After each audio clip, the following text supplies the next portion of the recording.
Hey everyone, welcome back to Corporate Decoder. Today we're diving into the annual report of Li Auto, the Chinese electric vehicle maker. Let's see if their future is as smooth as their car rides, or if there are some bumps in the road.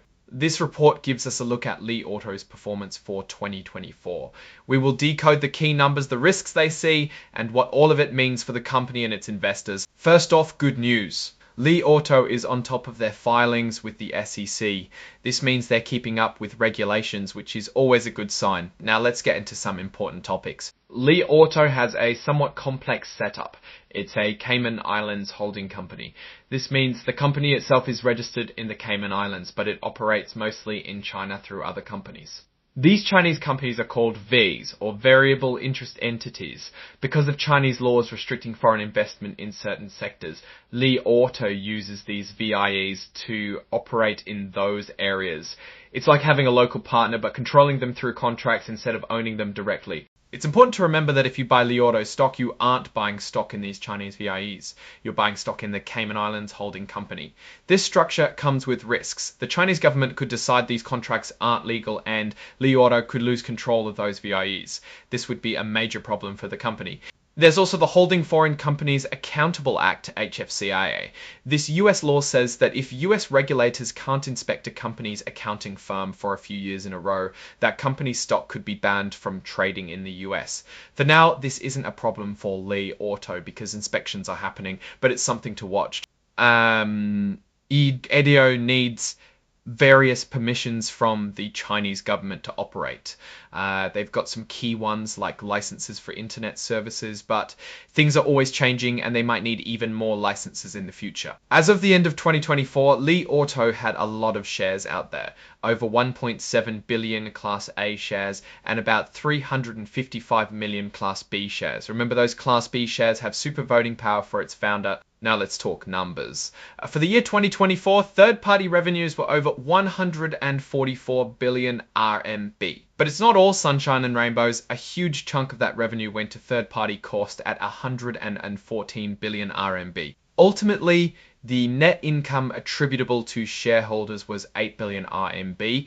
Keep these numbers in mind as we will compare them to the previous year. A quick note on their corporate structure. For the year 2024, the company's income depends on income of VIEs.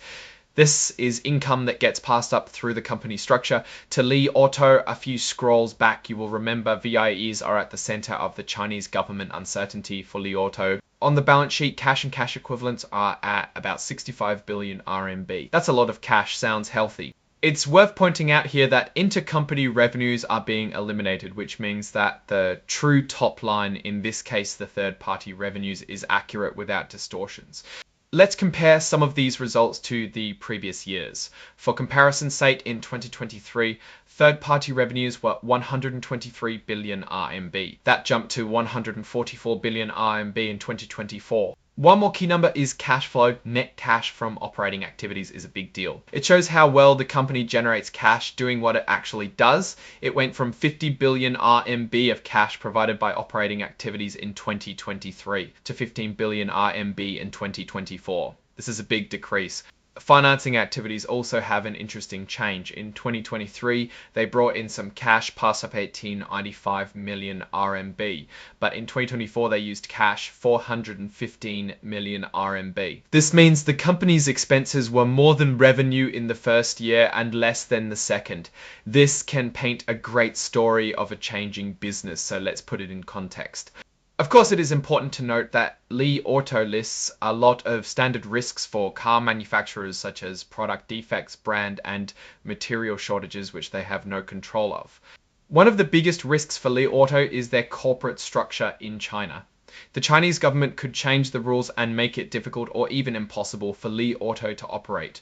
The uncertainty around these regulations could also scare away investors. One more important point, Li Auto has a dual class voting structure. The CEO has a lot more voting power than other shareholders. This means it will be hard for regular shareholders to influence company decisions. The financial information for the VIEs show that they only contribute to a tiny amount of total revenue, which should alleviate concerns somewhat. Lastly, in terms of internal controls, the company seems to have it under control with no major issues, so there are not internal risks of note. So what's the verdict on Li Auto? The company's revenue jumped. They are making money, selling lots of cars, but generating significantly less cash. They are dealing with lots of risks related to Chinese regulations and the actions of their CEO with his massive power compared to investors. But it's not all doom and gloom. The trend of delivery indicates the demand is still there and brand recognition seems to be growing. It is definitely a company to keep watching closely. Thanks for watching. Don't forget to like, comment, and subscribe to Corporate Decoder for more financial breakdown.